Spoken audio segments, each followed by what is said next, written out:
ప్రియమైన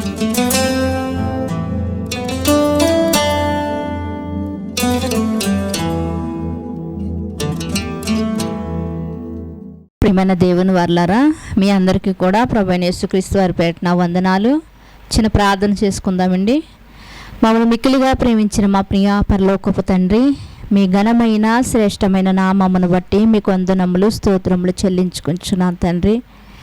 గడిచిన పునరుత్థాన దినం మొదలుకొని పునరుత్థాన దినం వరకు నా తండ్రి దేవా, మీ కాపుదలను దయచేసి తండ్రి దేవా, మీ శక్తిని దయచేసి తండ్రి దేవా, మీ మేళ్లను మా పట్ల చూపించి మీ కృపతో మీ వాత్సల్యముతో తండ్రి ఇటు రీతిగా మీరు నిలబెట్టిన విధానాన్ని బట్టి మీ కృతజ్ఞతాస్తుతులు చెల్లించుకుంటున్నాము దేవా. మీకు వందనాలు నాయన తండ్రి దేవా.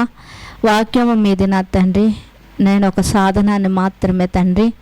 అయ్యా, మీ పరిశుద్ధాత్మ ప్రేరణతో నా తండ్రి దేవా, మాకు అవసరమైనటువంటి మాటలను మీరు మాతో మాట్లాడండి దేవా. మీ మాటలో శక్తి ఉంది, మీ మాటలో జీవం ఉంది కనుక తండ్రి దేవా, ప్రతి మాట మాకు పాఠం కావడానికి సహాయం అనుగ్రహించండి దేవా. వింటున్న మీ పిల్లలందరినీ జ్ఞాపకం చేసుకోండి దేవా తండ్రి. యూట్యూబ్ ద్వారా వింటున్నటువంటి బిడ్డలను జ్ఞాపకం చేసుకోండి దేవా తండ్రి.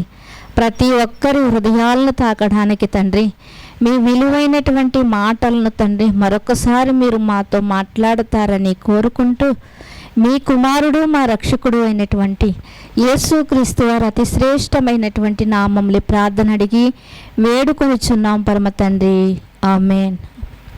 క్రీస్తునందు ప్రియమైన దేవుని వారలారా, ప్రపంచాన్ని ఏలినటువంటి 4 సామ్రాజ్యాలు మనకు బాగా తెలుసండి. ఏంటి అంటే అవి బబులోను మహాసామ్రాజ్యము, తర్వాత మన అందరికీ తెలిసినటువంటి సామ్రాజ్యాలు ప్రియమైన దేవుని వారలారా, బబులోను మహాసామ్రాజ్యము, మాదీయ మహాసామ్రాజ్యము, గ్రీకు సామ్రాజ్యము, రోమా సామ్రాజ్యము. ఈ 4 సామ్రాజ్యాలు ప్రపంచాన్ని ఏలినట్లుగా మనందరికీ తెలుసు. ఇందులో గ్రీకు సామ్రాజ్యము అనగానే మనందరికీ గుర్తొచ్చే వ్యక్తి ఎవరు అంటే ది గ్రేట్ అలెగ్జాండర్. ప్రియమైన దేవుని వారలారా, ది గ్రేట్ అలెగ్జాండర్ ఎన్నో యుద్ధాలు చేసి ఎన్నో ప్లేసులను ఆక్రమించుకుని ప్రపంచమంతా కూడా ఏకఛత్రాధిపతి కింద ఏలాలని ఎన్నో ఆశలు, ప్రపంచ పట్టాన్ని మంచం మీద వేసుకుని ఇదంతా నా స్వాధీనంలోకి రావాలి, నా హస్తగతం కావాలని కలలు కనేవాడంట. ఎవరండి? అలెగ్జాండర్. అంటే మరొక రాజు ఉండకూడదు, ప్రపంచానికి నేను ఒక్కడనే చక్రవర్తిని కావాలన్నటువంటి ఆలోచన కలిగి అట్టి రీతిగా అతడు కలలు కంటూ ఉండేవాడంట ప్రియమైన దేవుని వారలారా. అయితే ఇతని యొక్క పరిపాలన విధానాన్ని మనం చూడగలిగితే సుమారు క్రీస్తు పూర్వం 321 నుండి సుమారు అక్కడ మరి గ్రీకు పరిపాలన అనేది జరిగినట్లుగా మనకు కనిపిస్తూ ఉంటుంది ప్రియమైన దేవుని వారలారా. అయితే మొదటి శతాబ్దం నుండి కూడా యూదులైన వారు అలా గ్రీకు సామ్రాజ్యంలో పలు చోట్ల ఏమయ్యారంటే చెదిరిపోయారు యూదులైన వారు. ఇప్పటికీ కూడా మన గుంటూరు పట్టణంలో కూడా యూదులు నివసిస్తున్నట్లుగా మనకు తెలుసు. అంటే ఇక్కడ మనం చూడగలిగితే ఇలా ఎవరండి అలెగ్జాండర్ ఏం చేశాడు అంటే ఎక్కడికి వెళ్ళినా యుద్ధం చేసి విజయాన్ని పొంది ఆ రాజ్యాన్ని తన స్వాస్థ్యం చేసుకుని ఏలుతూ ఉండేవాడు అన్నమాట. అలాంటి పరిస్థితుల్లో ప్రియమైన దేవుని వారలారా, మధ్యధార ఐరోపా ఖండము మధ్యధార ప్రాంతంలో మధ్యనున్నటువంటి భూభాగాన్ని ఆయన అలాగే రాజ్యాన్ని ఆక్రమించుకున్నట్లుగా కూడా మనకు చరిత్రకారులు చెబుతూ ఉంటారు. అయితే కొన్ని సంవత్సరాలు పోయిన తర్వాత అలెగ్జాండర్ ఎంతో సంపాదించాడు, ఎన్నో రాజ్యాలను చేజిక్కించుకున్నాడు, పేరు పొందాడు. ది గ్రేట్ అలెగ్జాండర్ అంటే ఒక మంచి పేరును పొందినటువంటి వాడిగా కనిపిస్తున్నాడు. అయితే అలాంటి సమయంలోనే ఐరోపా మధ్యధార మరి ఆ మధ్య ఉన్నటువంటి భూభాగాన్ని తన కైవసం చేసుకున్నటువంటి అలెగ్జాండర్ ఆ ప్రాంతానికి ఒక ప్రాముఖ్యమైనటువంటి ప్రాంతంగా ఎన్నుకుని దానికి ఒక పేరు పెట్టాడు. ఏం పేరు అంటే అలెగ్జాంద్రియా అని పేరు పెట్టాడు. ఎవరి పేరుండి అది? అతని పేరే. ఏం పెట్టుకున్నాడు? అలెగ్జాంద్రియా. అంటే ఈ అలెగ్జాంద్రియా అనే పేరు ఎలా వచ్చింది అంటే అలెగ్జాండర్ తను సొంత పేరును పెట్టుకున్నట్లుగా మనకు కనిపిస్తూ ఉంది ప్రియమైన దేవుని వర్లారా. అంటే ఇక్కడ మనం చూడగలిగితే తన యొక్క సామ్రాజ్యం ఎంత అయితే విస్తరణ పొందిందో, ఎంత సంపాదించాడో, అతడు ఎంత పేరు ప్రఖ్యాతులు సంపాదించాడో, కానీ ఒక్క దోమ కుట్టినప్పుడంట అతడు తన ప్రాణాన్ని పోగొట్టుకున్నాడు. మలేరియా జ్వరం వచ్చి చనిపోయినట్లుగా మన ఆధారాలు కూడా మనకు తెలుసు ప్రియమైన దేవుని వారలారా. ఆయన చనిపోయినప్పుడు తనని తీసుకువెళ్తున్నటువంటి ఆ బాక్స్కి 2 రంధ్రాలు చేసి తన చేతుల్ని బయటికి విడిచిపెట్టమని చెప్పాడు. ఎందుకు అంటే ఎన్నో రాజ్యాలను జయించాను, ఎన్నో రాజ్యాల్లో ఉన్నటువంటి వెండి బంగారాల ధనాలను కైవసం చేసుకున్నాను, కానీ నేను ఏమీ పట్టుకెళ్ళట్లేదు అని సమాజం తెలుసుకోవాలని అతడు ఆ 2 రంధ్రాల నుండి తన చేతులు తీసుకువెళ్తుంటే వేలబడుతూ ఉండే. ఏంటి ఇలాగంటే ఇదిగో ఇలా చెప్పమని చెప్పారు అని. ఆయన వెళ్తుంటే ఆయన సంపాదించినటువంటి ధనం ఆయన మీద చల్లుతూ ఉంటే అంటే ఏదైనా భూమి మీద ఉండిపోవాలి, నేను ఏది పట్టుకెళ్ళట్లేదని వాస్తవాన్ని, సత్యాన్ని సమాజానికి నేర్పించాలనుకున్నాడు. కానీ ఎంత ధనం ఉన్నప్పటికీ కూడా తన ప్రాణాన్ని కాపాడుకోలేకపోయాడు ప్రియమైన దేవుని వర్లారా. ఇంత ఆజానుబాహుడు, ఇంత ఏకఛత్రాధిపతి కింద ఏలాలనుకున్నటువంటి మహావీరుడైనటువంటి గ్రేట్ అలెగ్జాండర్ ఒక చిన్న దోమ కాటుకి చనిపోయాడు. దేవుడు కానీ పిలిచాడంటే ఒక దోమ కాదండి, ఇంకా అంతకన్నా చిన్న సూక్ష్మ జీవి అయినా సరే మనిషి చనిపోవాలి ప్రియమైన దేవుని వారలారా. కనుక ఏదైనప్పటికీ కూడా దేవుని యొక్క పరిధిలో మనము ఉండాలి. అంటే దేవుని ఆనుకుని ఆయనతో అన్యోన్య సహవాసము కలిగి మనము ఉండాలి ప్రియమైన దేవుని వారలారా. ఒక చిన్న దోమే కదా అనుకుంటాం, కానీ దాని ప్రభావం ఎంతగా ఉంటుందో ఈ వారం రోజుల్లో నేను అనుభవించి చూశాను. ఎందుకో గత వారం నేను ఈ యొక్క తరగతిని చెప్పాలనుకున్నప్పుడు దేవుడు అనుకుని ఉంటాడు, అనుభవ జ్ఞానంతో చెప్తే ఏదైనా బాగుంటుంది అనుకుని ఉంటాడు. అందుకనే నాకు కూడా ఈ వారంలో మలేరియాతో దేవుడు నన్ను ఈ పాఠాన్ని చెప్పడానికి దేవుడు కృప చూపాడు. అయితే ఎప్పుడైతే అలెగ్జాండర్ చనిపోయాడో అతని దగ్గర ఉన్నటువంటి సైన్యాధిపతులు, బలమైన వారు, బలవంతులైన వారు ఏం చేశారంటే ఈ గ్రీకు సామ్రాజ్యాన్ని 4 ముక్కలు చేసి ఎవరికి వారు పనిచేసుకున్నారు. అంతే కదండి, ఒక వీరుడు ఉన్నంతసేపే, ఒక కుటుంబంలో ఒక పెద్ద ఉన్నంతసేపే, తర్వాత ఎవరి దారులు లే. కనుక ఆ కుటుంబంలో పెద్ద ఉన్నంతసేపు ఆ కుటుంబానికి కూడా గౌరవం అనేది దక్కుతూ ఉంటుంది ప్రియమైన దేవుని వారలారా.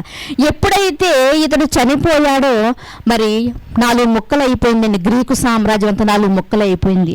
అందులో మనం చూడగలిగితే ఒక ఆయన ఎవరు అంటే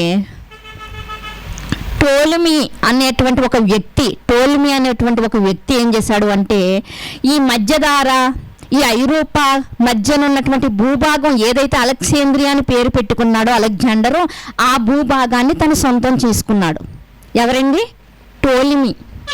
ఈయన ఆ భూభాగాన్ని సొంతం చేసుకున్నాడు. సొంతం చేసుకున్న తర్వాత అక్కడ ఒక పెద్ద లైబ్రరీ కట్టించాడు.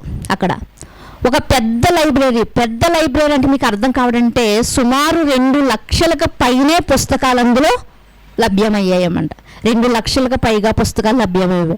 అలాంటి లైబ్రరీ కట్టించాడు. అతడు కూడా కొంతకాలానికి చనిపోయాడు. చనిపోయిన తర్వాత అతని కుమారుడు దాన్ని మెయింటైన్ చేస్తున్నాడు. తన కుమారుడు మెయింటైన్ చేస్తున్నటువంటి కాలంలో ఏం జరిగింది అంటే అతడు గ్రీకు భాషలో తర్జుమా చేయించడం మొదలుపెట్టాడు. అంతకుముందు ఏం భాష ఉండేదండి? అరామిక్ భాష ఉండేది. అయితే తర్వాత ఏం చేస్తున్నాడంటే అందులో ఉన్నటువంటి పుస్తకాలన్నీ గ్రీకు భాషలో కూడా తర్జుమా చేయడం మొదలు పెట్టించాడు. అలా గ్రీకు భాషలోకి అలా తర్వాత తర్జుమా చేస్తున్నటువంటి ఆ యొక్క పరిస్థితుల్లో మొదటి శతాబ్దంలోనే చెల్లాచెదురైపోయినటువంటి యూదులు రోమాలో ఎక్కువ మంది ఉన్నారు. తర్వాత ఎక్కువ శాతం ఎక్కడున్నారు అంటే ఇదిగో ఈ యొక్క అలెగ్జాంద్రియాలో, అంటే ఈ యొక్క గ్రీకులోని మాత్రమే ఉన్నారు. ఈ అలెగ్జాంద్రియా పట్టణంలో యూదులైన వారు రోమా తర్వాత ఇక్కడే ఎక్కువ ఉన్నారన్నమాట. అంటే చెదిరిపోయారు. ఈరోజు గుంటూరులో ఉన్నట్లుగా అనేక ప్రాంతాలకు చెదిరిపోయారు అన్నమాట యూదులు. అలా చెదిరిపోయినప్పుడు బాగా ఎక్కడ స్థిరపడ్డారు అంటే రోమా, తర్వాత ఈ అలెగ్జాంద్రియా పట్టణంలో స్థిరపడ్డారు. అలాంటప్పుడు ఈ యూదులు కూడా తమ ధర్మశాస్త్రాన్ని, తమ దగ్గర ఉన్నటువంటి పుస్తకాలని, ధర్మశాస్త్రాన్ని కూడా గ్రీకు భాషలోనికి తర్జుమా చేయబడడం జరిగింది. ఇప్పుడు వాళ్ళకి చదువుకోవడానికి చాలా ఈజీగా ఉంటుంది. ఎందుకంటే ఎక్కడ నివసిస్తున్నారు? వాళ్ళు గ్రీకు భాష మాట్లాడే వారి మధ్యలో నివసిస్తున్నారు. ఇంకా చెప్పాలి అంటే ఈ ప్రాంతం బాగా పబ్లిసిటీ ఉంది. ఎందుకు అంటే ఇక ఒక పక్కేమో పుస్తకాలు దొరుకుతున్నాయి, ఒక పక్కనేమో జ్ఞానం కలిగిన వారాళ్ళు, ఒక పక్కన వ్యాపారానికి మంచి మరి మూలంగా ఉంది ఆ ఊరు అలెగ్జాండ్రియా. మరి ఇన్ని సదుపాయాలు కలిగినటువంటి ఈ ఊరు డెవలప్ అయినటువంటి ఊరు అని మనం అనుకుంటా ఉంటాం కదా.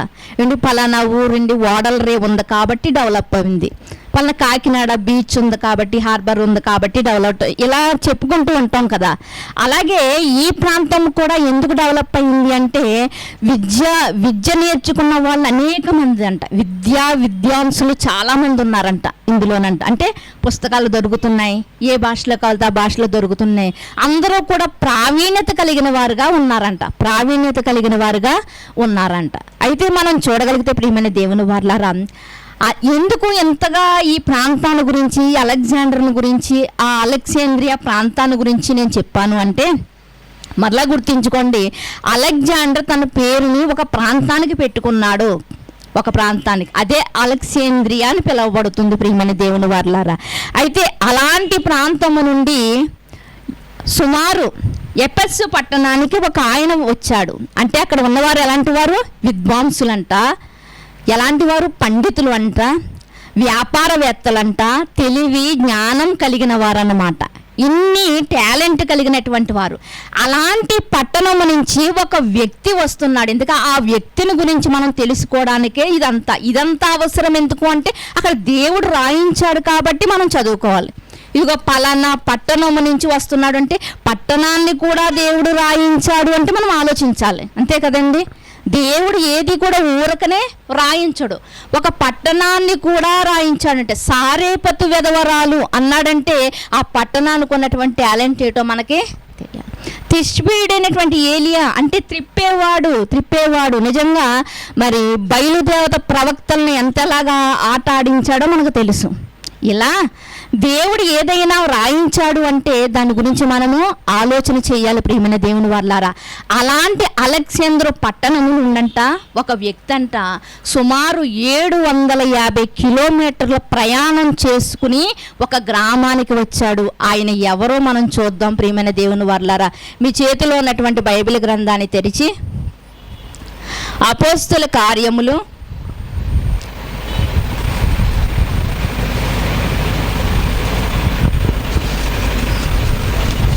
18వ అధ్యాయము 24 వచనం. 18వ అధ్యాయము అపోస్తల కార్యములు 18వ అధ్యాయము 24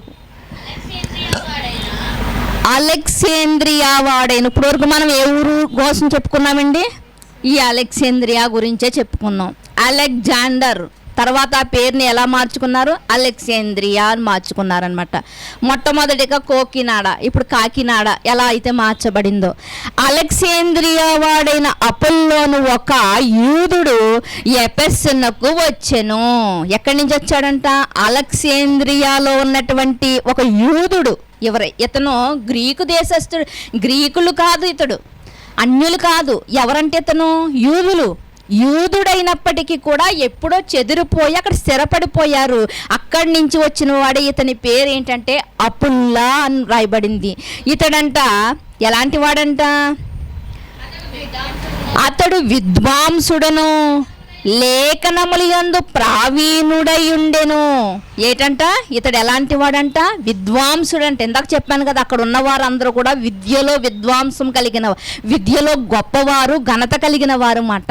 ఎందుకంటే అందుబాటులో పుస్తకాలు ఉన్నాయి, అన్ని లేఖనాలను పరిశీలించి మరీ చదువుకుంటున్నారంట. అందుకని ఇంకా మనం ముందుకు వెళ్ళగలిగితే ఎఫెసు వారు ఎలాంటి వారో ఇక్కడ తెలుస్తూ ఉంటుంది మనకి. మరి గ్రీకులు ఏం వెతుకుతున్నారంటే జ్ఞానమును వెతుకుతున్నారని పౌలు గారు చెప్తా ఉంటారు. కనుక ఇతడు ఎలాంటి వాడు అంటే లేఖనముల యందు ప్రావీణ్యత కలిగిన వాడంట. అతడు ప్రభు మార్గము విషయమై ఉపదేశము పొంది తన ఆత్మయందు తీవ్రపడి యోహాను బాప్తిసం మాత్రమే తెలుసుకొనిన వాడ యేసును గూర్చిన సంగతులు వివరముగా చెప్పి బోధించుచు సమాజ మందిరంలో ధైర్యముగా మాట్లాడనారంభించెను. ఇతనికి యేసుక్రీస్తు అంటే తెలియదు అంతకుముందు, కానీ ఇప్పుడు యేసుక్రీస్తు కోసం తెలుసుకున్నాడంట. అంతకుముందు తెలియదు ఈయనకి. యేసుక్రీస్తు వారి గురించి తెలుసుకునంట ఆత్మలో తీవ్రపడ్డాడంట, అంటే ఆవేదన పడుతున్నాడంట. ఏంటి, పరలోకము నుండి దేవుడు తన కుమారుని భూమి మీదకి పంపిస్తే ఇదిగో వీళ్ళందరూ సిలువ వేసి చంపేశారా, అలాంటి యేసుక్రీస్తుని మరి ఎంత ఘోరంగా చంపేశారా అన్నటువంటి ఆలోచన కలిగంట. ఆత్మలో తీవ్రత పడంట. లేఖనాలను పరిశీలన చేస్తున్నాడు. లేఖనాలను పరిశీలన చేస్తున్న వారికి తెలుసు ఎవరంటే ఇదిగో యేసు క్రీస్తు వారు ఒకనొక దినమందు వస్తాడు, ఆయనే పాపుల రక్షకుడు అని తెలుసు. కాబట్టి ఇతడు కూడా క్యాచ్ చేశాడు. వెంటనే క్యాచ్ చేసి ఇక్కడ జరుగుతున్నటువంటి మాటను మనం చూడగలిగితే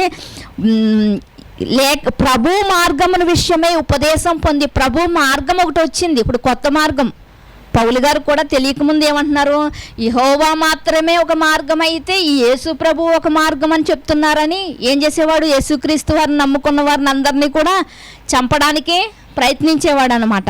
కనుక ఈ మార్గాన్ని గురించి అపోల్లో ఎప్పుడైతే విన్నాడో ఆత్మలో తీవ్రత కలిగిన వాడై కేవలం యోహాను గారు బాప్తిసం మాత్రమే ఎరిగిన వాడనమాట. యోహాను గారు బాప్తిసం ఏంటి, పాప క్షమాపణ బాప్తిసం. యోహాను గారు ఇచ్చిన బాప్తిసం ఏంటంటే పాప క్షమాపణ బాప్తిసం, అంతేగాని పాపాన్ని కొట్టివేసేది కాదు. ఇప్పుడు యేసుక్రీస్తు వారిలో మనం తీసుకుంటున్న బాప్తిసం ఏంటి, పాపాన్ని కొట్టివేసే బాప్తిసం, పాపాన్ని కొట్టివేస్తుంది ఈ బాప్తిసం.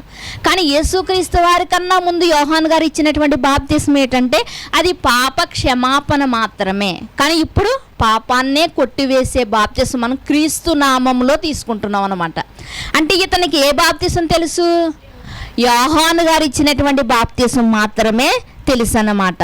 అయితే ప్రభుని గురించి యేసును గూర్చినటువంటి సంగతులు వివరంగా చెప్పి బోధించుచు, చూడండి ఏదో ఎలా విన్నాడో చెవి పెట్టాడో మరి తెలియదు, కానీ క్రీస్తు వారి కోసం విన్నప్పటి నుంచి అంట క్రీస్తుని గురించి బోధిస్తున్నాడంటే నేను జ్ఞానవంతుని కదా, ఒక జ్ఞానమైనటువంటి దేశంలో నేను నివసిస్తున్నాను కదా, నేను జ్ఞానవంతుని కదా, ఇదిగో లేఖనాల ప్రకారంగా యేసు ప్రభు వస్తారని తెలిసింది, నాకు ఇంకో వచ్చారని తెలిసింది, ఇదిగో నమ్ముకున్నాను, ప్రార్థన చేసుకుంటున్నాను, ఇంకా నాకెందుకు అన్నటువంటి ఆలోచన లేదు. కానీ ఇతని ఆలోచన ఎలా ఉందంటే నేను తెలుసుకున్న సత్యం, నేను తెలుసుకున్న వాస్యం, నేను తెలుసుకున్నటువంటి రక్షణ ఇతరులందరూ తెలుసుకోవాలన్నటువంటి ఆలోచన కలిగి సుమారు 750 కిలోమీటర్ల ప్రయాణం చేసంట ఈ ప్రాంతానికి వచ్చాడంట.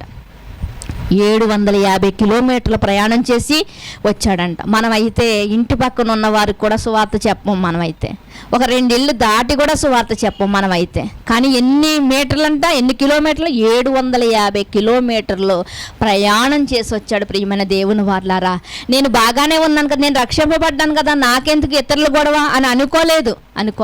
అయ్యో నేను ఇల్లు వదిలి వెళ్తే నాకు ఏ సదుపాయం కలగదేమో, ఈ సువార్తలో నేను వెళ్ళిపోతే నాకేంటి అన్నటువంటి ఆలోచన లేదు. కానీ ఆత్మలో తీవ్రత కలిగి, ఆత్మలో ప్రతి క్రైస్తవుడికి కూడా ఏముండాలంటే ఆత్మలో తీవ్రత కలగాలి.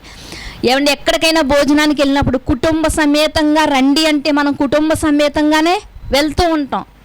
మరి దేవుడు పరలోకానికి కూడా కుటుంబాలుగా రావాలన్నప్పుడు మాత్రం దాన్ని మాత్రం మనం ఏం చేస్తున్నాం, అలక్ష్యం చేస్తూ ఉన్నాం ప్రియమైన దేవుని వారలారా.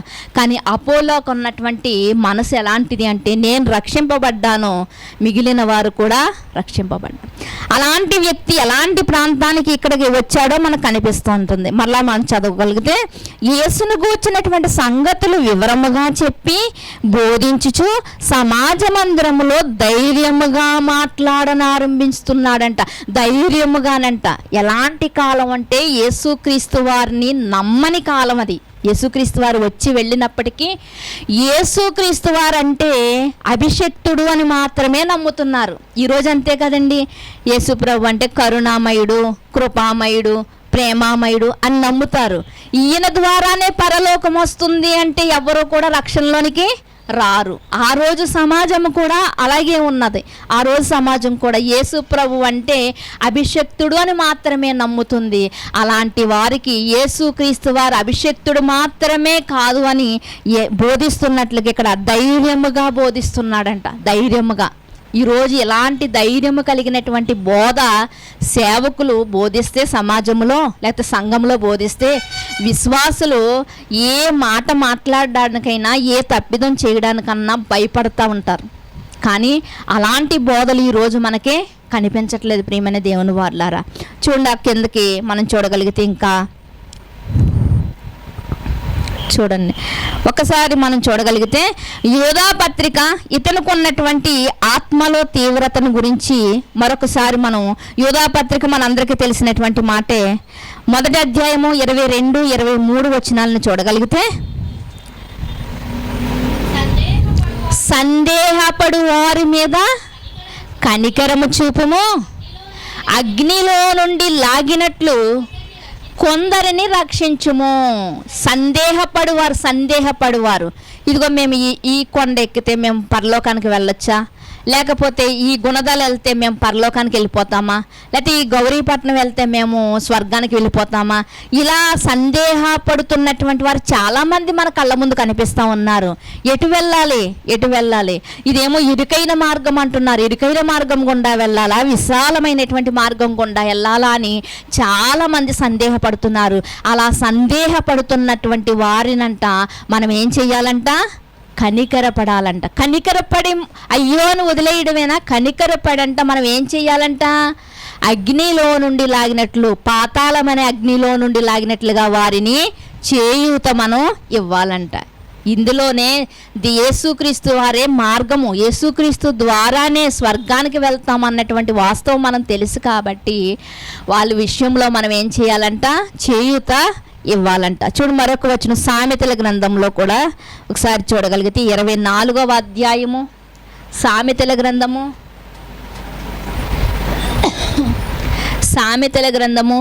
24వ అధ్యాయము 11వ వచనంలో ఉన్నటువంటి మాటను మీరు చూడగలిగితే చాలా చక్కని మాట.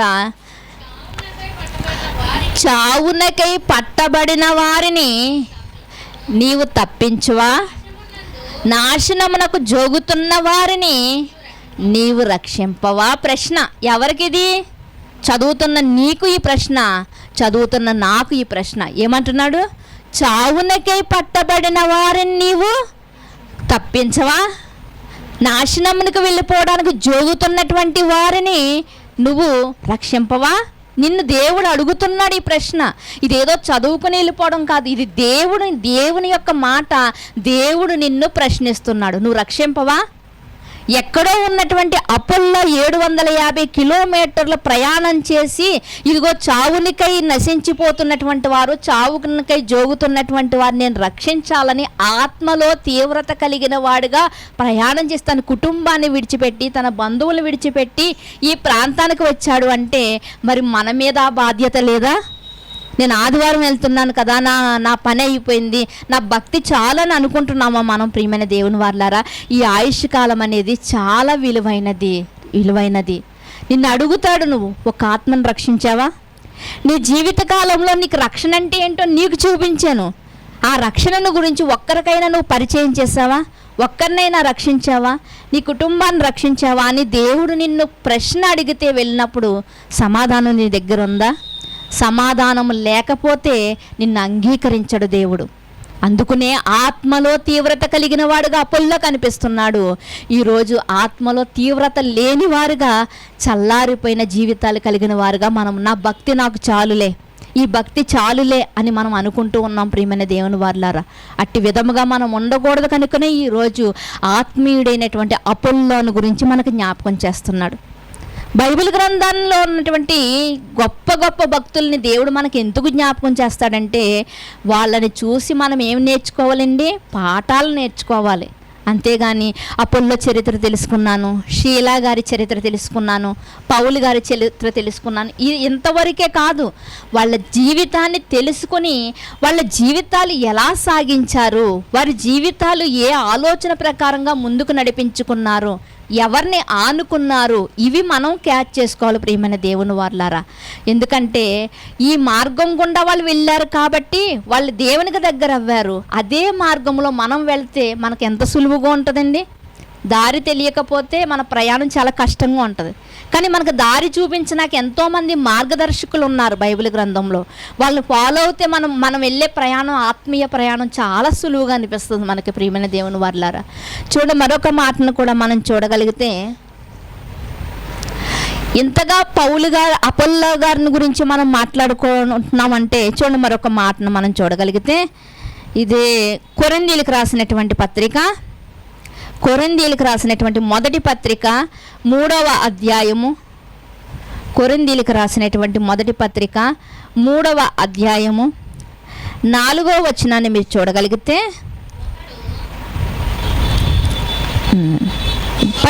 పైనుంచి చదువుకుందామండి ఒకసారి. 2వ వచనం నుంచి, అప్పటిలో మీకు బలము చాలకపోయినందున పాలతోనే మిమ్మల్ని పెంచితేనే కానీ అన్నముతో మిమ్మల్ని పెంచలేదు. పౌలు గారు చెప్తున్నారు, కొరింథీ సంఘానికి చెప్తున్నారు.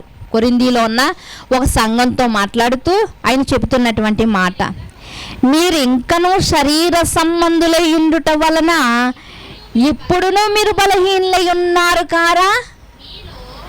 మీరు ఆల్రెడీ బలహీనులై ఉన్నారని మీకు దేంతో నేను భోజనం సిద్ధం చేశానంటే పాలతో మిమ్మల్ని పెంచాను నేను. పాలు ఎలాంటివి? నిర్మలమైనవి, శ్రేష్టమైనవి, మీకు బలం ఇచ్చేవి. అయితే అప్పుడు బలహీనులై ఉన్నారని మీకు పాలతో నేను, అంటే శ్రేష్టమైన వాక్యంతో మీకు నేను పోషిస్తే, ఇప్పుడు కూడా మీరు ఎలా ఉన్నారు? ఇప్పుడు బలహీనులుగానే ఉన్నారు. అలా బలహీనులు అంటే ఏదో రక్తం లేదు, సన్నంగా అయిపోయారు, ఇది కాదని. బలహీనులు అంటే ఏంటి అంటే శారీరక సంబంధంగా ఆలోచిస్తున్నారంట. అంటే దేవుని చట్టం వేరేగా మనకు అర్థమవుతూ ఉంటుంది. మనం లోకంలో అయితే బలహీనలు అయితే అలా అనుకుంటున్నాం, కానీ ఆత్మీయంగా కూడా బలహీనలు ఉన్నారు. ఆత్మీయంగా బలహీనలైన వారు ఏం ఆలోచిస్తారంటే శారీరక సంబంధంగా ఆలోచిస్తారనమాట. మరి బలవంతులు ఆత్మీయంగా ఆలోచిస్తారు, పైనున్న వాటిని ఆలోచిస్తూ ఉంటారన్నమాట. ఇక్కడ అదే రాస్తూ తర్వాత మాటలో, మీలో అసూయయు కలహము ఉండగా మీరు శరీర సంబంధులై మనుషుల రీతిగా నడుచుకొనుచున్నారు కారా. మీరు మనుషుల రీతిగా నడుచుకుంటున్నారు. ఎందుకంటే కింద మాట్లాడుతూ, ఒకడు నేను పౌలు వాడను, మరి ఒకడు నేను అపోల్లో వాడను. ఏంటి అసలు మీరు ఆత్మీయ సంబంధం? మనందరికీ తండ్రి అయిన దేవుడు ఒక్కడే, మనందరికీ కుమారుడైన యేసుక్రీస్తు ఒక్కడే, మనందరి విశ్వాసము ఒక్కటే. మరి మీరేటి శారీరక సంబంధంగా ఆలోచించి మా చర్చ అదండి, మా సంస్థ అదండి, మా పాస్టర్ గారు అదండి, మా విశ్వాసం అదండి అని మీరు ఎందుకు చెప్తున్నారు? మీరు అప్పుడు ఒకడు అంటున్నాడంట పౌలు వాడిని అంటున్నాడంట, ఒకడు అంటున్నాడంట నేను అపోల్లో వాడిని అంటున్నాడంట. అసలు ఈ పార్టీలు ఎట్టింది ఎవడరా మీకు అని ఎవరు గద్దిస్తున్నారు? ఇక్కడ పౌలు గారే గద్దిస్తున్నారు. పౌలు గారే కొరింథీ సంఘానికి రాస్తూ పౌలు గారే పరిశుద్ధాత్మ ప్రేరణతో ఒకడు పౌలు వాడిని అంటున్నాడంటే, నేను ఏమైనా పార్టీ ఎట్టానా మీకు? నేను ఏమైనా ఎమ్మెల్యేగా నిలబడ్డానా? మీ వార్డు నెంబర్గా నిలబడ్డాను నేను? ఒకడు పౌలు వాడిని అంటున్నాడంటే ఏంటి అంటున్నాడు. అదే ఈరోజు బోధకులు అయితే పలానా పాస్టర్ గారు ఎక్కడికి వెళ్ళినా పలానా పాస్టర్ గారు పేరు చెప్పుకుంటున్నావంట కదమ్మా, నా పేరు చెప్పుకుంటున్నావంట కదా అని పొంగిపోతూ ఉంటారు, ఉప్పొంగిపోతూ ఉంటారు ఈరోజు బోధకులు అయితే. కానీ పౌలు గారు ఏమంటున్నారు? ఒకడు పౌలు వాడను, మరొకడు అపోల్లో వాడనని మీరు చెప్పుకొనిచున్నారు. మీరు ప్రకృతి సంబంధమైన మనుషులు కారా? ఇలా చెప్పుకుంటున్నారంటే మీరు ప్రకృతి సంబంధమైన మనుషులు అంటే మీరు మట్టికి భూమికి సంబంధించిన మనుషులుగానే మాట్లాడుతున్నారు. అంతేగాని మీరు దేవుని యొక్క సంకల్ప ప్రకారంగా దేవుని బీజమునున్నటువంటి వారుగా మీరు మాట్లాడట్లేదు. కనుక మీరు ప్రకృతి సంబంధమైనటువంటి వారు అని చెప్పి, పౌలెవడు ఏమంటున్నాడండి? అపోల్లో ఎవడు? పౌలెవడు? పరిచారకులే కదా. ఏ పౌలైతే ఏమన్నా రెవరెండు, అపోల్లో అయితే ఏమన్నా పెద్ద పాస్టర్ అనుకుంటున్నారా? కాదు. నేనైనా అపోల్లో అయినా కూడా ఎవరు అంటే మేము పరిచారకులు. పరిచారకుడు అంటే పనివాడు, పరిచారకుడు అంటే పనివాడు. అంటే ఈరోజు బోధకులు పాస్టర్లు అంటున్న వారు అందరూ కూడా ఎవరు? పనివారండి, పనివారు. కాకపోతే దేవుని వాక్యాన్ని మనకు అందిస్తున్నారు కాబట్టి మనం వాళ్ళని గౌరవిస్తున్నాం అంతే. కానీ దేవునికి ఇవ్వవలసినటువంటి ఘనత ఈ భూమి మీద ఉన్నటువంటి వ్యక్తికి మనం ఎప్పుడు కూడా ఇవ్వకూడదు. ఘనత దేవునికి ఇవ్వాలి, గౌరవం మనిషికి ఇవ్వాలి. ప్రియమ, ఈ రెండింటికి తేడా తెలియలేదు కాబట్టి ఈరోజు సమాజంలో బోధకుడినే, దైవజనుడినే దైవంగా పూజించేవారుగా ఈరోజు చాలామంది విశ్వాసులు తయారవ్వారు. ప్రియమైన దేవుని వారలారా, చూడండి, ఇంకా కిందకు మీరు చూడగలిగితే ఏమని మాట్లాడుతున్నారంటే, ఇంకా కిందకు చూడగలిగితే అపొల్లెవడు పౌలెవడు పరిచారకులే కదా, ఒక్కొక్కరికి ప్రభు అనుగ్రహించిన ప్రకారము వారి ద్వారా మీరు విశ్వసించితే. ప్రభు అనుగ్రహించాడు. ఈరోజు నేను ఇలా మాట్లాడుతున్నాను అంటే అది దేవుడు నాకు ఇచ్చినటువంటి తలాంతు, దేవుడు నాకు ఇచ్చినటువంటి భాగ్యము. దీన్ని నేను మాట్లాడుతున్నాను, అంతేకాని నా స్వహాగా అయితే నేను మాట్లాడలేను. అసలు నేను ఏ పాటి దాన్ని అసలు అని ప్రతి ఒక్కరు కూడా అనుకోవాలి. ప్రియమైన దేవుని వారు, ఈ పౌలు గారిలాగా అనుకుంటే ప్రతి విశ్వాసి కూడా దేవునికి ఇవ్వవలసిన ఘనతను దేవునికి ఇస్తాడు. ప్రియమైన దేవుని వారలారా, ఏ బోధకుడు కూడా దేవుని ఘనతను దొంగిలించేవాడుగా ఉండడు. చూడండి, నేను నాటిటిని, అపొల్లో నీళ్లు పోసెను, వృద్ధి కలుగజేసిన వాడు దేవుడే. నేను నాటాను మొక్కనే, నేను సువార్తగా తిరిగి మొదటి ప్రయాణం అంతా తిరిగి నేను మొక్కలు నాటాను. నేను వాక్యం అనే విత్తనాలను నాటాను. నేను నాటాను. నా వెనకాల అపొల్లో అనేటువంటి పరిచారకుడు వచ్చి నీళ్లు పోస్తూ వచ్చాడు. అంటే మరలా వాక్యం చెప్పి బలపరుస్తూ వచ్చాడు. అర్థమవుతుందండి మీకు? నేనేమో విత్తనాన్ని నాటాను, వాక్యం అనే విత్తనాన్ని నాటుకుంటూ వచ్చాను. నా వెనకాల అపొల్లో అనే పరిచారకుడు నీళ్లు వేసినట్లుగా కొంచెం మరికొంచెం వాక్యం చెప్పి మిమ్మల్ని బలపరుస్తూ వచ్చాడు. ఇంతకీ మీలో విశ్వాసాన్ని పెంచింది ఎవరు అంటే, మిమ్మల్ని అభివృద్ధి పరిచింది ఎవరు అంటే దేవుడు. ఎవరిని నీళ్ళు వేసేసినా మొక్క కాయలు కాసేస్తుందా? కాయదు. రోజు నీళ్ళు వేస్తున్నాను కంపల్సరిగా కాయాలి అనడానికి రూల్స్ లేదండి. ఎంతో మరి ఒక్కొక్క చెట్టును మనం మొక్కను చూడగలిగితే గొడ్డు చెట్ల ఆకులు, యేసుక్రీస్తు వారి కాలంలో కూడా అంజూరపు చెట్టు ఎలా ఉందంటే అండి, ఆకులతో నిండిపోయి ఉందంట, కానీ కాయలు లేవంట. అంటే కాయలు కాయాలంటే, ఫలాన్ని ఇవ్వాలంటే అది ఎవరి చేతిలో ఉందంటే దేవుని చేతిలో ఉంది. నేను ఎవరినంటే ఒక విత్తనం విత్తేవాడిని, అపొల్లో ఎవరు అంటే నీళ్ళు పోశాడు, పోషించాడు, కానీ దీన్ని వృద్ధి చేసిన వాడు దేవుడు. ఎందుకు అపొల్లోను గురించి నేను మాట్లాడుతున్నానంటే ఇప్పటికైనా మీకు అర్థం కావాలి. ఎందుకు అంటే అపొల్లోని అలెగ్జాంద్రియా అనే పట్టణంతో పాటు పేరు రాయించి దేవుడు నిలబెట్టాడు. అంటే ఇదిగో పౌలు గారు ఎలాంటి వాడు అంటే బైబిల్ గ్రంథంలో 14 పత్రికలు రాసినటువంటి పౌలు గారు చాలా మరి కడపటి వాడిగా వచ్చినప్పటికీ కూడా అన్యజనులకు అపోస్తులుగా పిలువబడినటువంటి వాడు. ప్రభు చేతే అతడు మరి అభిషిక్తుడైనటువంటి వాడుగా పౌలు గారు మనకు కనిపిస్తున్నారు. పౌలు గారు అంటే నిజంగా సంఘాలకు ఎలా ఉండేదంటే చాలా భయంగా ఉండేదన్నమాట. అందుకనే పౌలు గారు కూడా కొన్ని మాటలు మాట్లాడుతూ, మీ సంఘానికి వచ్చినప్పుడు బెత్తంతో రమ్మంటారా అంటే పౌలు గారు మాట ఎలా ఉండేదంటే అలా అవునంటే అవును, కాదంటే కాదు అని. ఇదిగో కొరింథీ సంఘం, మీ సంఘంలో జారత్వం జరుగుతుందంట, మీకు తెలిసి కూడా ఎలా ఉంచుకున్నారు అలాంటి వాళ్ళని బయటకు తోసేక. ఈరోజు అలా ఎవరైనా తోస్తున్నారంటే సంఘంలో పలానా వ్యక్తి వ్యభిచారం చేస్తున్నాడని తెలిసినా సేవకుడు ఏమీ మాట్లాడ్డు. ఎందుకు మాట్లాడ్డు? వచ్చే కానుక పోతుందని. కానీ పౌలు గారు అలాంటి వాడు కాదు. ఇదిగో మీ సంఘంలో జారత్వం జరుగుతుందని నాకు వినబడింది, వతంతు వినబడింది నాకు, ఇంకా మీరు ఎందుకు ఉంచుకున్నారు బయటకు తోసేయక అంటున్నారు. బైబిల్ గ్రంథంలో ఉన్న బోధకులు అందరూ ఇలాగే మాట్లాడారండి. ఇలా మాట్లాడితేనే వింటున్న విశ్వాసులో భయం కలుగుతుంది. అంతే కదండి, అంతే కదా. ఒక చిన్న పిల్లలు స్కూల్కి వెళ్తున్న వారే నేను యూనిఫామ్ అక్కర్లేదని తల్లి అన్నది అనుకోండి, లేదు కంపల్సరీ నేను యూనిఫామ్ వేసుకుంటేనే నాకు అటెండెన్స్ పడుతుంది అంటారు. అంటే వాడికి ఏం అర్థమైంది? రూల్స్ అర్థమైంది.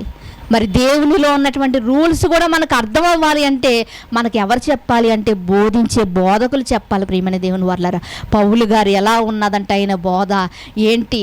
మీరు అన్నం తిన్నట్లుగా ప్రభు యొక్క శరీరక్తాలు తింటున్నారంట, ఆకలి కొని వారిలా తింటున్నారంట.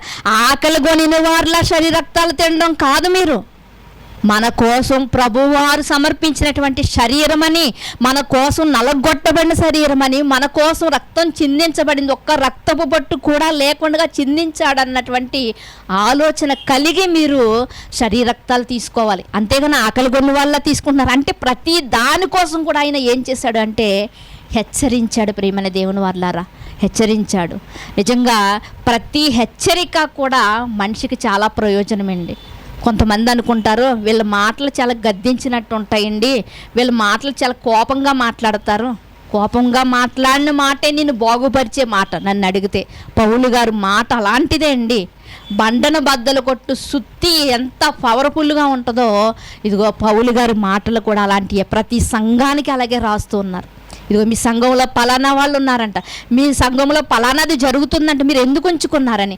అంత గొప్ప పౌలు గారు పరిచర్యలో ఎలాంటి వారంటే, గొప్ప పరిచర్య చేసింది ఎవరు అంటే పౌలు గారు అని మనందరికీ తెలుసు. అలాంటి పౌలు గారి వెనకాల పేరు రాయబడింది ఎవరిది ఇక్కడ? అపోల్లోది. ప్రియమైన దేవుని ఎంత అదృష్టం అండి, నిజంగా ఎంత అదృష్టం ప్రియమైన దేవుని వాళ్ళారా. దానియేలు గారిని రాజుగారు గణపరిచినప్పుడు ఏమని గణపరిచారంట? రాజు గణపరిచిన వాడు ఎలా ఉండాలి అంటే రాజుగారి వెనకాల వచ్చే గుర్రం మీద ఎక్కించాలి. అంటే ఎంత ఘనత! రాజుగారి వెనకాల గుర్రం మీదే ఎంత ఘనత! అంత ఎందుకండి, ఎవరో ఎమ్మెల్యే గారు వస్తున్నారనుకోండి, మన ఈ పరిసర ప్రాంతాలు తిరుగుతున్నారనుకోండి, సడన్గా మన ఇంటికి వచ్చారనుకోండి, మనకి ఎంత ఘనతగా ఉంటుంది అప్పుడు. మరి అలాంటిది పౌలు గారు ఎలాంటి వాడు అంటే మంచి పరిచారకుడైనటువంటి పౌలు గారు అంట. పౌలు గారి వెనకాల లైన్లో ఎవరున్నారంట ఇప్పుడు? అపోల్లో ఉన్నాడంట. అందుకునే అపోల్లోని ఊరుతో సహా దేవుడు రాయించాడు. ఆ ఊరును కూడా ఎందుకు రాయించాడు అంటే ఇదిగో ఆ ఊరులో ఉన్నటువంటి విద్యను గురించి, ఆ ఊరిలో ఉన్నటువంటి వాళ్ళ యొక్క జ్ఞానాన్ని గురించి, వారి ప్రతిభను గురించి అక్కడ దేవుడు మనకు రాయిస్తూ ఉన్నాడు. ప్రియమైన దేవుని వాళ్ళారా, ఒక వ్యక్తిని గురించి దేవుడు పరిచయం చేయాలి అనుకుంటే ప్రియమైన దేవుని వాళ్ళారా, అతని గ్రామాన్ని బట్టి, అతని వారిని బట్టి ప్రతీదీ కూడా దేవుడు తెలియచేయడానికి మనకే చూస్తూ ఉంటాడు.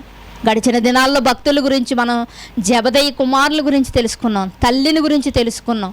మామూలుగా అయితే మనకు తల్లి ఎక్కడ కూడా, ఈ జెబెదయి కుమారుల యొక్క తల్లి సలోమి అని మనకు తెలియదు ఇంతకుముందు, కానీ పరిశీలన చేస్తే మనకు తెలిసింది ప్రియమైన దేవుని వారలారా. ఈ సలోమి ఎవరు అంటే యేసుక్రీస్తు వారి యొక్క తల్లి గారి యొక్క సహోదరి అని మనం ఇంకా పరిశీలన చేస్తే మనకే తెలిసింది. కనుక ఏదో ఈ పుస్తకం మత పుస్తకం అన్నట్లుగా మనం కూడా అట్టి రీతిగానే చదువుతున్నాం, కానీ ఇందులో దేవుడు నాకు అవసరమైనది ఏదో రాయించాడు అన్నటువంటి మరి ఆ ఆలోచన కలిగి ఈ అపోల్లో వల్లే ఆత్మలో తీవ్రత కలిగిన వారిగా మనం ఉంటే ప్రియమైన దేవుని వారలారా, మనం ఒక మంచి పాఠాన్నే కాదు మంచి సారాన్ని మనం పొందగలుగుతాం ప్రియమైన దేవుని వారలారా. కనుక ఇక్కడ పౌలు గారిని మనం చూడగలిగితే, అతని సేవా జీవితాన్ని చూడగలిగితే, అతని వరుసలో రెండో వ్యక్తిగా ఎవరున్నారంట? పౌలు నాటాడు, అపోల్లో నీరు వేశాడు. అంటే రెండవ స్థానంలో ఇంకా ఎంతోమంది ఉన్నారు కదండి. పేతురు గారు ఉన్నారు, బర్నబా గారు ఉన్నారు, వీళ్ళందరూ ఉన్నా కానీ ఆ అదృష్టం ఎవరికి దక్కింది అంటే అపోల్లోకి దక్కింది. ప్రియమైన దేవుని వారలారా, ఎందరో ఉన్నారు కానీ ఈరోజు ఈ అదృష్టం ఎవరికి దక్కింది? మనకే దక్కింది. నాకు నిజంగా ఆశ్చర్యం వేసుకొస్తూ ఉంటుంది. ఒకానొక రోజు మేము మరి మీటింగ్కి వెళ్ళి వస్తుంటే సుమారు 11:30 ఆ టయానికి రైల్వే గేట్ పడింది. రైల్వే గేట్ దగ్గర నిలబడి ఉన్నాం మేము, బండి దిగి 11 గంటల పైనే అవుతుంది అనమాట. ఆ టైంలో మాతో పాటు సువార్తగా వచ్చేవారు కొంతమంది ఆ రోజు మీటింగ్కి రాలేదు, వాళ్ళకు ఉన్నటువంటి పనిని బట్టి. అయితే సడన్గా అక్కడ మాకు కనిపించారన్నమాట. వాళ్ళు కూడా బండి వేసుకుని మా వెనకాల వచ్చారన్నమాట. మమ్మల్ని చూడగానే, అప్పటి వరకు మేము ఈ మాస్కులు కూడా కట్టుకున్నాం చలికాలం కాబట్టి, అక్కడ తీసేయగానే మమ్మల్ని చూడగానే ఆ బండి దిగి వెంటనే వాళ్ళు గబగబా బండి దిగి వారు మరి పొలానికి వెళ్ళి వచ్చారు కాబట్టి వాళ్ళు కట్టుకున్నటువంటి వాళ్ళ లుంగి పంచులు కింద వరకు తీసేసుకుని, కింద వరకు పాదముల వరకు దాన్ని దింపుకుని మరి వందనాలు చెప్పారు. అసలు ఎందుకు చెప్పాలి? నాకు ఎప్పుడూ ఆలోచన కలిగి వస్తుంది. నేను ఎక్కడో ఉన్నటువంటి దాన్ని కదా, ఎందుకు ఇంత ప్రాధాన్యత నాకు ఇచ్చారు అంటే నేను ఏదైనా ఉద్యోగం చేస్తున్నానా? కాదు ప్రియమైన దేవుని వారలారా, దేవుడు మనకి ఇచ్చినటువంటి ఘనత. వయసులో నాకన్నా పెద్దవాళ్లే, కానీ పాదాల వరకు వంగి వారి యొక్క లుంగీలు పాదాల వరకు దించుకుని తల వంచి వందనాలు చెప్తున్నారంటే ఈ ఘనత ఎవరిచ్చారంటే దేవుడిచ్చినటువంటి ఘనత, ప్రియమైన దేవుని వారలారా. అలాగే పౌలు గారి వెనకాల సీట్లో ఈ ఘనత ఎవరికి ఇచ్చాడు అంటే దేవుడు అపోల్లోకి ఇచ్చాడు, ప్రియమైన దేవుని వారలారా. చూడండి, మరొక మాటను చూసి మనం ముందుకెళ్ళి ముగించుకోవచ్చు. అదే అపోస్తలుల కార్యములు 18వ అధ్యాయం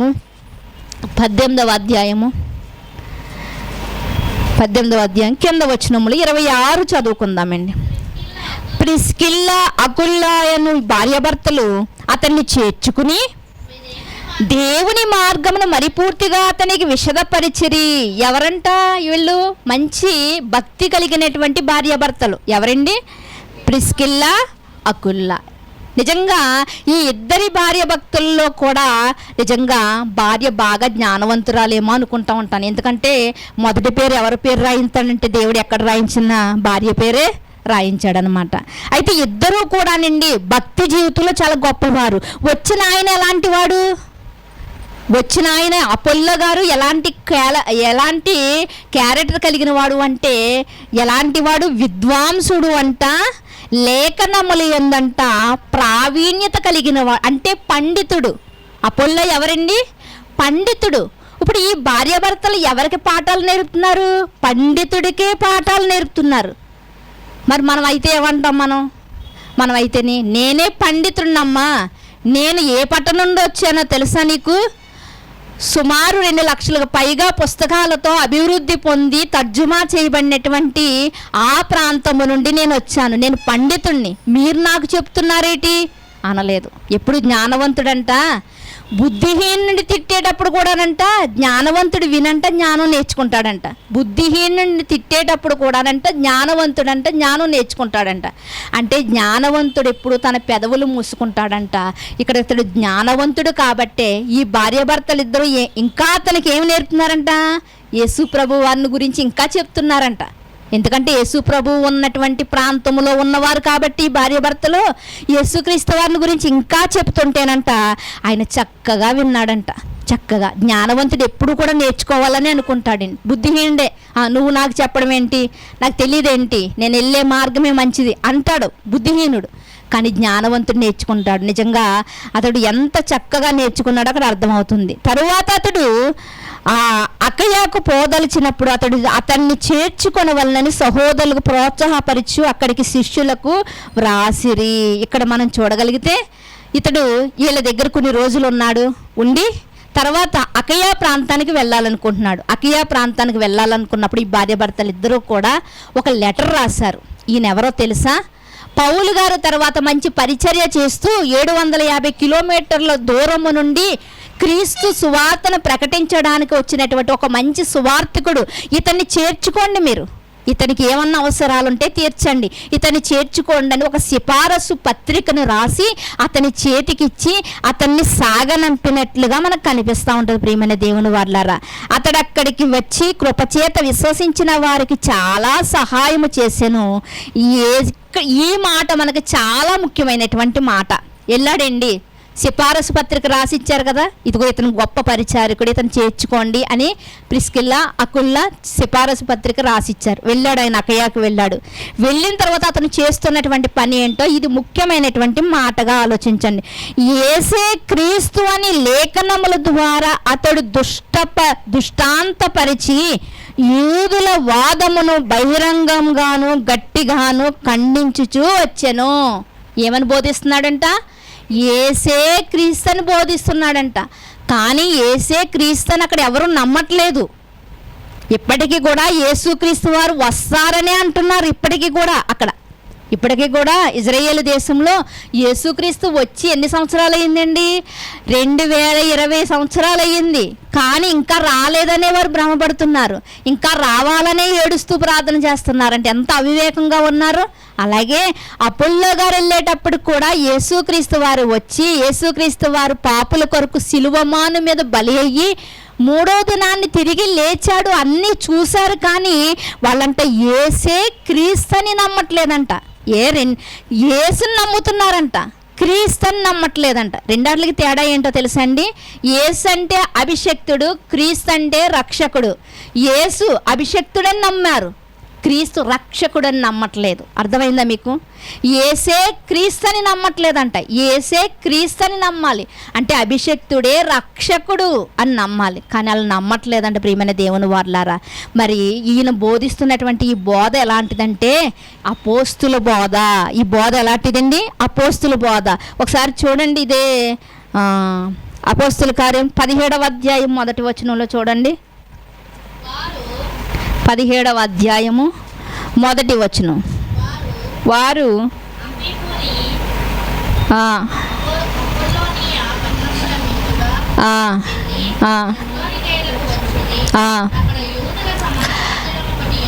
ఉండెను గనుక పౌలు తన వాడుక చొప్పున వారి యొద్దకు వెళ్ళి క్రీస్తు శ్రమపడి మృతుల్లో నుండి లేచుట ఆవశ్యకమనియు నేను మీకు ప్రచురము చేయు యేసే క్రీస్తై ఉన్నాడనియు లేఖనములలో నుండి దృష్టాంతములెత్తి విప్పి చెప్పుచు వారిలో 3 విశ్రాంతి దినములు తర్కించుచూ వచ్చెను. ఏమని పౌలు గారు బోధ ఏంటండి? యేసే క్రీస్తు, మృతుల్లో నుండి తిరిగి లేచిన వాడు ఈయనే యేసే క్రీస్తు అని లేఖనములు ఎత్తంట. ఎన్ని వారాలంట? 3 విశ్రాంతి, 3 వారాలంట తర్కించాడంట. తర్కించవలసిన అవసరత ఏముంది అంటే అక్కడ ఎవరు కూడా యేసే క్రీస్తు అని నమ్మట్లేదు. యేసే క్రీస్తుని నమ్మట్లేదు కనుక తర్కించవలసి వచ్చింది. అంటే పౌలు గారు బోధ ఏంటి? యేసే క్రీస్తు అని బోధిస్తున్నాడు అన్నమాట. చూడండి, మరొక మాటను కూడా మీరు చూడగలిగితే, అలా ఆయన గ్రీకు ప్రాంతానికి కూడా వెళ్ళినట్లుగా కింద మాటల్లో మనకు కనిపిస్తుంది. తర్వాత మీరు చదువుకోండి. చూడండి మరొక మాట, 1 యోహాను పత్రిక 2వ అధ్యాయము 1 యోహాను పత్రిక 2వ అధ్యాయము 22వ వచనాన్ని మీరు చూడగలిగితే, యేసు క్రీస్తు కాడని చెప్పువాడు తప్ప ఎవడు అబద్ధికుడు? యేసు క్రీస్తు కాడని ఎవడైతే చెబుతాడో వాడే అబద్ధికుడంట. జాగ్రత్తగా వినండి. ఎక్కడన్నా వాక్యం ఆలకించడానికి వెళ్తే యేసు మామూలు సామాన్యమైన వాడు, యేసు దేవుని కుమారుడు కాదు, ఇలా చాలామంది అంటారు. యేసు క్రీస్తు కాడు, మార్గదర్శి మాత్రమే అని చెప్తున్నారు చాలామంది. ఇక్కడ బైబిల్ ఏమని మాట్లాడుతుంది మనకి? యేసు క్రీస్తు కాడు అని ఎవడైతే చెప్తున్నాడో వాడే అబద్ధికుడు అంట. అంటే అది ఏ బోధ? అది అబద్ధ బోధ. ఇవాళ చాలామంది బయలుదేరారండి. యేసు క్రీస్తు కాదు, మార్గదర్శి మాత్రమే. మహాత్మా గాంధీ ఎలాగో, ఇంకా ఎంతోమంది మార్గదర్శులు ఉన్నారు, వారు ఎలాగో యేసుక్రీస్తు కూడా అంతే అంటున్నారు. వాడే ఎవరంట? అబద్ధికుడు. అబద్ధికుడు అంటే అబద్ధమునకు జనకుడు ఎవడు? అపవాది సంబంధం అన్నమాట అండి. అపవాది సంబంధం అన్నమాట. ఇప్పుడు ఆ ప్రాంతము నుంచి ఈ ప్రాంతానికి అందరూ ఉన్నా కూడా ఎందుకు రావాల్సి వచ్చింది అపోల్లో గారు అంటే యేసే క్రీస్తుని బోధించడానికి వచ్చాడు. అంటే ఈయన బోధిస్తున్న బోధ ఏ బోధ? అపోస్తుల బోధ. ఇప్పుడు మనం వింటున్న బోధ అపోస్తుల బోధేనా? అపోస్తుల ఎవరైతే ఏంటండి సూట్ వేసుకున్నాడు, బూట్ వేసుకున్నాడు వినేచ్చు. ఎవరైతే ఏంటండి దూర ప్రాంతం నుంచి వచ్చాడు కదా వినేచ్చు. అడ్జస్ట్మెంట్ అవ్వకండి ఎప్పుడు కూడా. వాక్యం విషయంలో, తిండి విషయంలో, భోజనం లేకపోయినా టిఫిన్ తినొచ్చు, టిఫిన్ లేకపోయినా మంచినీళ్ళు తాగొచ్చు. కానీ వాక్యం విషయంలో మాత్రం ఎప్పుడూ ఎలాగా మనం ఎప్పుడు కూడా సరిపెట్టుకోవచ్చులే అని ఎప్పుడు కూడా అనుకోకూడదు ప్రియమైన దేవుని వారలారా. కనుక అంత దూర ప్రాంతం నుండి యేసే క్రీస్తుని బోధిస్తున్నాడంటే ఏ బోధ అంటే అపోస్తుల బోధ. ఎక్కడికి వెళ్ళినా అపోస్తుల బోధ ఉండాలి. అంటే బైబిల్ ప్రకారమైనటువంటి బోధ మనకి ఉండాలి ప్రియమైన దేవుని వారలారా. కనుక ఇక్కడ మనం చూడగలిగితే ఇదే 5వ అధ్యాయము 1వ వచనంలో మీరు చూడగలిగితే ఇదే యేసే క్రీస్తై ఉన్నాడని నమ్ము ప్రతివాడు, నమ్మని వాడేమో అబద్ధికుడు. యేసే క్రీస్తుని నమ్మని వాడు అబద్ధికుడు. యేసే క్రీస్తుని నమ్మువాడు ఎవడో వాడు దేవుని మూలముగా పుట్టినవాడు. ప్రియమైన దేవుని వాళ్ళారు చూసారా? యేసే క్రీస్తుని ఎవడు ఒప్పుకుంటలేదో వాడు అపవాది సంబంధి అబద్ధికుడు. యేసే క్రీస్తుని ఎవడు ఒప్పుకుంటున్నాడో వాడు దేవుని సంబంధి, దేవుని బీజము నుండి పుట్టినవాడు, వాడు దేవుని వలన పుట్టినవాడు. ప్రియమైన దేవుని వల్ల కనుక ఆలోచించండి, మనం వింటున్నటువంటి బోధ ఏమిటి? మనం వింటున్నటువంటి బోధ ఏంటి? సత్యవాక్యం కోసం. చాలామంది అంటారు ఇక్కడ సంఘాలు లేవా, అక్కడికి ఎక్కడికో వెళ్ళాలా అంటారు. మరి అపోల్లో ఎంత దూరం వచ్చాడండి సత్యవాక్యాన్ని చెప్పడానికి? 750 కిలోమీటర్లు. చూడండి ఒకసారి కొరింథీ పత్రికలో చివరికి మాట చూసుకుని ముగించుకుందాము. కొరింథీలకు రాసినటువంటి మొదటి పత్రిక 3వ అధ్యాయము 4వ వచనాన్ని ఒకసారి చదువుకుని మనం ముగించేసుకుందాము. కొరింథీలకు రాసిన మొదటి పత్రిక 3వ అధ్యాయము 4వ వచనం. ఒకడు నేను పౌలు వాడనని, మరి ఒకడు నేను అపోల్లో వాడనని అని చెప్పినప్పుడు మీరు ప్రకృతి సంబంధమైన మనుషులు కారా? అపోల్లో ఎవడు, పౌలు ఎవడు? పరిచారకులే కదా. ఒక్కొక్కరికి ప్రభు అనుగ్రహించిన ప్రకారము వారి ద్వారా మీరు విశ్వసించిరి. నేను నాటితిని, అపోల్లో నీళ్లు పోసెను, వృద్ధి కలుగజేసిన వాడు దేవుడే. కాబట్టి వృద్ధి కలుగజేయు దేవునిలోనే గాని నాటువానిలోనైనను నీళ్లు పోయి వానిలోనైనను ఏమీ లేదు. నాటువాడును నీళ్లు పోయివాడును ఒక్కటే.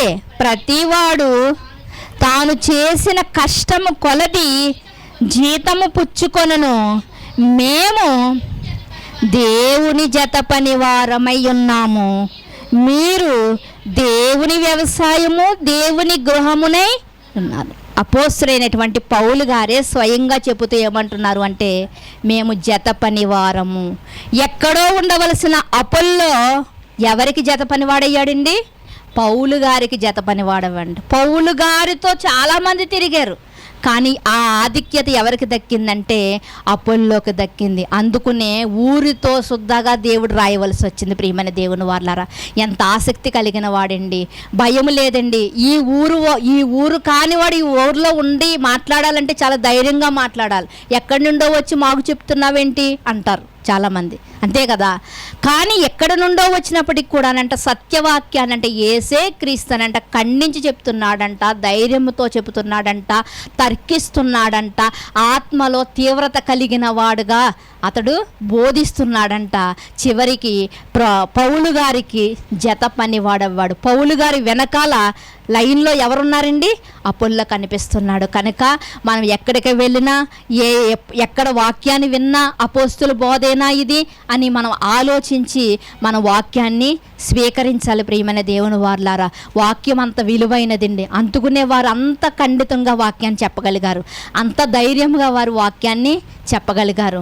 ఈరోజు మనం మనుషులను నమ్ముకుండటం వల్ల ఏమి ప్రయోజనం లేదు. మనిషి నచ్చితే మనకి ఏదో పెడతాడు, నచ్చకపోతే మనల్ని దూషిస్తాడు, శపిస్తాడు. కానీ దేవుణ్ణి ఆశ్రయించిన ఆయన ఎప్పుడు మనకి ఏది తక్కువ చేయడు. అపోల్లో ఏమీ లగేజీ తెచ్చుకోలేదండి. అపోల్లో ఏదో ఆశపడి రాలేదండి. దేవుణ్ణి యేసే క్రీస్తుని ప్రకటించాలనుకున్నాడు. ఆయనకి ఏమీ తక్కువ కాకుండా దేవుడు చూసుకుంటాడు. అదే ఇక్కడ పౌలు గారు చెప్తూ మాకు జీతము ఉంది అని చెప్తున్నాడు. మేము పనివారం, మాకు జీతం ఉంది, మేమిద్దరు జత పనివారం మేము అని తనతో పాటు అపోల్లోని కూడా కలుపుకున్నాడంటే ఎంత గొప్ప భాగ్యాన్ని అతడు సంపాదించుకున్నాడో చూడండి. ప్రియమైన దేవుని వల్ల ఈరోజు దేవుడు కూడా మనకు మంచి భాగ్యాన్ని ఇచ్చాడు. మన బంధువుల్లో లేని రక్షణ భాగ్యాన్ని మనకి ఇచ్చాడు. ఈ భాగ్యాన్ని మనం సొంతం చేసుకున్నాం. ఈ భాగ్యాన్ని మనం కాపాడుకుంటున్నామా? మనం లేకపోతే ఏదో అందరూ నమ్మారు కాబట్టి నేను నమ్ముకుంటున్నాను అంటున్నామా? నిర్లక్ష్యం అనేది మనకు పనికిరాదు.